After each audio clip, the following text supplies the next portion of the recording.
he's just a good guy. He's a good guy and he wants it. And you can see that he puts everything into what he does. They're both aggressive fighters. Like we said, he's a southpaw. Interesting to see how Kay deals with that.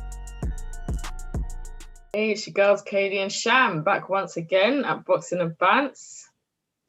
Today, I want to talk about Kay Prosper and Sandor Martin, who are fighting this Friday in Barcelona for the European Super Lightweight title. Katie, what are we thinking about Kay Prosper's chances in this fight? Obviously, we had the pleasure of talking to him last year. Absolutely lovely guy, very dedicated. How are we feeling about this fight? I mean, I'm looking forward to this bout. Prosper's had 14 wins, I believe, and Martin's had 37. Mm-hmm. Martin's a southpaw, so I want to see how Prosper, how he composes his legs, because it can get tangled because you've got a southpaw and an orthodox. So I would love to see how he's going to control his footwork. But you just to jump in there as well, he likes to switch from southpaw to orthodox quite a lot as well. So that could be another element that maybe. Yeah, exactly. I have faith in him and his team. He is trained by IQ. So again, I'm sure they're gunning for that win. He is a good boxer. Like you said, we interviewed him in last year, I think it was, like you said, and he's just a good guy. He's a good guy and he wants it. And you can see that he puts everything into what he does. Looking nothing but the W. Mm-hmm. How are you feeling about it? I think this is going to be one of his biggest challenges so far.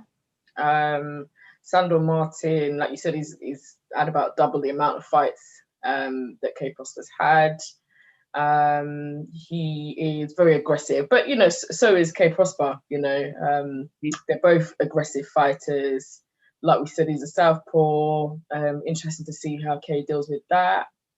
Kay Prosper's got a higher knockout ratio than him, so he does. Not by a huge amount, but it's higher than his. Knocks out more of his opponents. So maybe he'll try and go for the knockout. But I mean, I don't see any reason why Kay couldn't win it.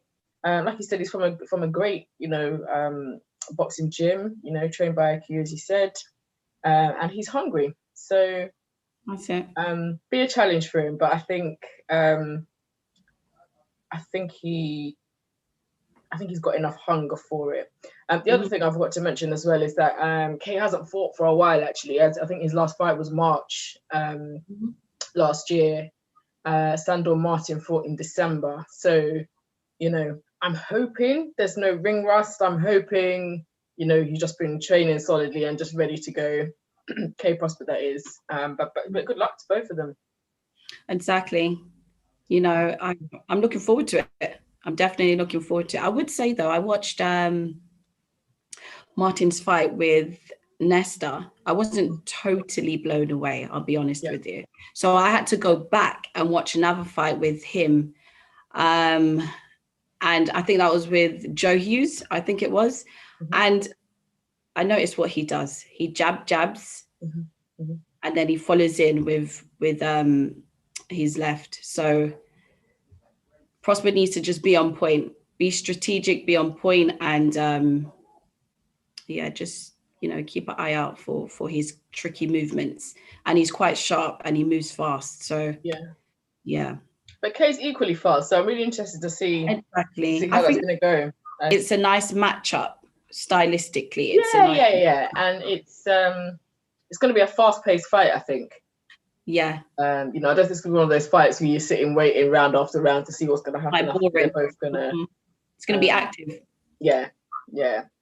And interestingly, it's not on Sky Sports as normal this time, guys. It's on the DAZN app. So if you're looking for that on Friday, that's where to find it. Obviously, the second fight we were going to speak about was Anthony Yarde and Emin Atra.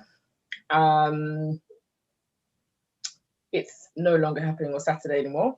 I think will be interesting to talk about was the interview that he did on his own YouTube channel, which was released a few days ago. I think I'll just start by saying he seemed to me a lot more humble. He seemed to me that he's been doing a lot of reflection. And I would say the same for Tunde as well.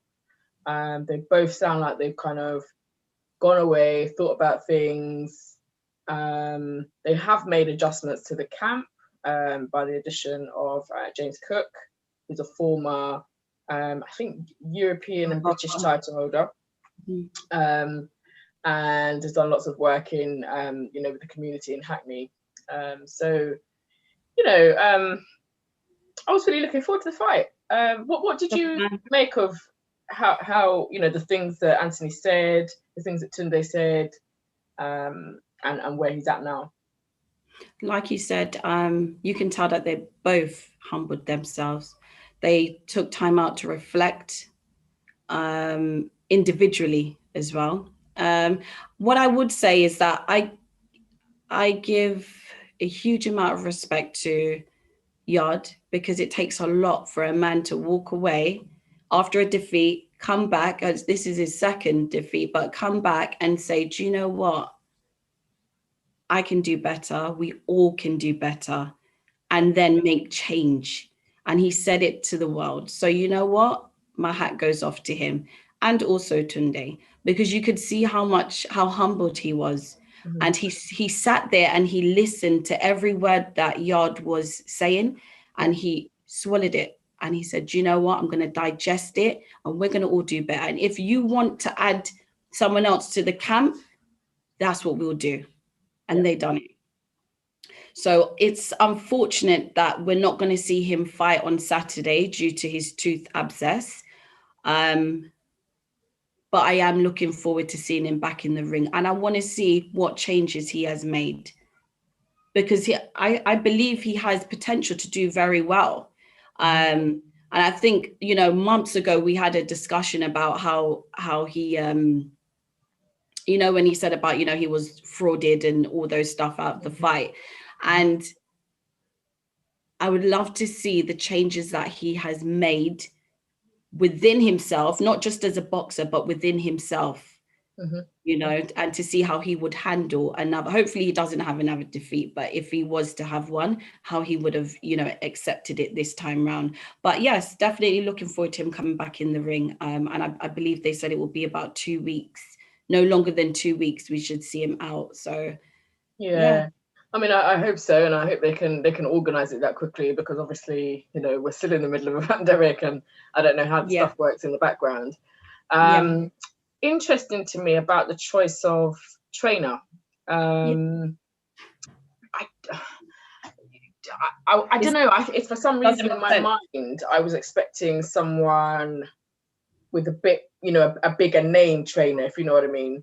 Then they've picked, and that's no disrespect to James Cook, because he could be an amazing trainer, and we'll see in due time when he comes back out what's changed. So time will tell. But that surprised me, actually. I was thinking more, kind of along the sort of name Wigan, that sort of level of name trainer. But we'll see what happens. This could be a great thing. And I also think they have to probably be careful, because I think there's some strong personalities in their camp, let's be honest, and you can't just bring anybody in because it's going to mess up the dynamic, right? So I am disappointed the fight's not happening this Saturday, but I look forward to seeing it, and we'll do a catch-up show before the fight actually takes place, when we've got a date to talk about what we think will happen. There was one part in the interview that was actually funny. I started laughing at to rewind it back when Tunde said, we didn't speak for months. And then Yarde was like, bruh. It's 2 weeks or something. Weeks. Yeah.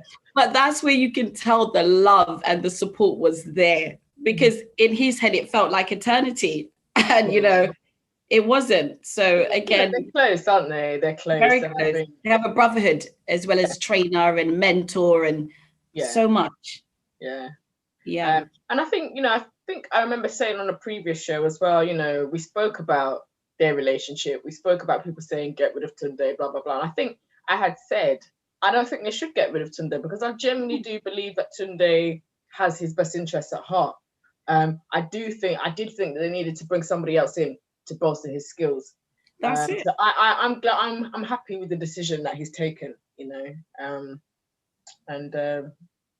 I'm interested to see what happens after this fight as well with Emin Akcha, because, you know, I think everybody wants to see the Lyndon Anthony Yarde rematch. Don't know what will happen in it this time, but it was just, you know, there was so much controversy. I just think everyone wants to see them in the ring together again. Because you know it's going to be all smoke. All smoke. Okay, I think we're at the end of another episode. So yes, we are. Give us the socials. Guys, follow us on Twitter, Instagram, and Facebook at Boxing and Bantz. And that's Bantz with a Z, as I always say, not an S. And as usual, we're Katie and Sham at Boxing and Bantz. And don't forget to like, comment, share, and subscribe.